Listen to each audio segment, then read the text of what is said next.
А почему каждый, кто пожелает, не может быть счастливым? Как-то спросил у меня человек, который пришел ко мне на консультацию. А кто сказал, что не может? В истории человечества много примеров, когда реализовывались самые невероятные мечты и проекты, когда Золушка становилась принцессой и не в сказке, а наяву, в реальной жизни. Когда-то многое из того, о чем мы знаем и чем пользуемся в жизни в данный момент, казалось невероятным.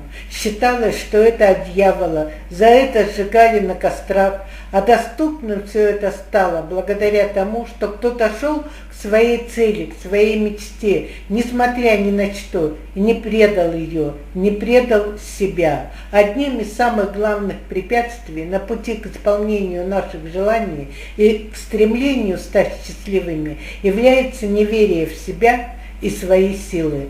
И вследствие этого человек, чтобы заретушировать свою неуверенность и слабость, придумывает отговорки, ссылаясь на которые утвердительно заявляет, что такое невозможно по ряду причин, и начинает их перечислять, еще более создавая препятствия к своим целям. А если бы он употребил свою решительность не на создание препятствий, а на реализацию своих желаний, он бы получил желаемое. Ведь давно известно, что тот, кто желает что-то сделать, ищет возможности, а кто не желает ничего делать, ищет причины. Не предавайте себя и свои мечты. Всегда ищите возможности и верьте в себя. И помните, знайте, что вы есть сила. В нас беспредельная сила, мы беспредельно мощны. В первую очередь определите, чего же вы желаете. Затем, написав все свои желания, создайте для себя программу целенаправленных действий и неукоснительно им следуйте. Когда записываешь, то концентрация энергии в одной точке происходит, и энергия не рассеивается в пространстве, а создается энергоядро цели, которая направлена на цель исполнить написанное, когда просто думаешь, что энергия рассеивается, и человеку необходимо больше энергозатрат для свершения задуманного. При записи человек как бы визуализирует написанное, а в состоянии визуализации происходит более плодотворная работа, поэтому процесс записи запланированного он более эффективен.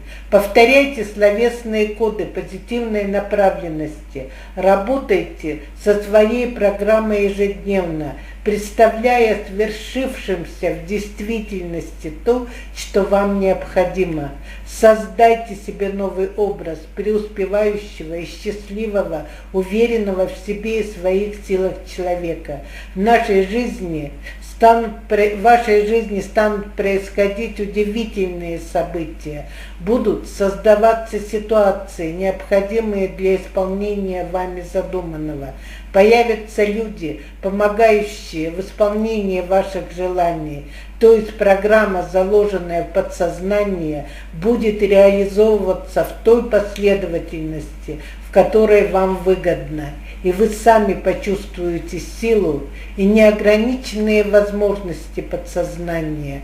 Во время работы по созданию новой счастливой реальности дайте себе установку на то, что любые события в вашей жизни принесут для вас пользу и обернутся удачей. Если возникнут какие-либо трудности и препятствия, не падайте духом, не паникуйте, разберите все события, анализируя все, чтобы избежать в дальнейшем этих ошибок. Такая аналитическая работа даст вам уверенность в том, что любая ситуация, казавшаяся неблагоприятной, является полезной в том плане, что обучает стойкости, укрепляет уверенность в своих силах и является преддверием счастливого разрешения проблемы, приближая вас к удаче и благополучию. А если вы позволите себе усомниться в этом, то вновь вернетесь к тому моменту, с которого начинали.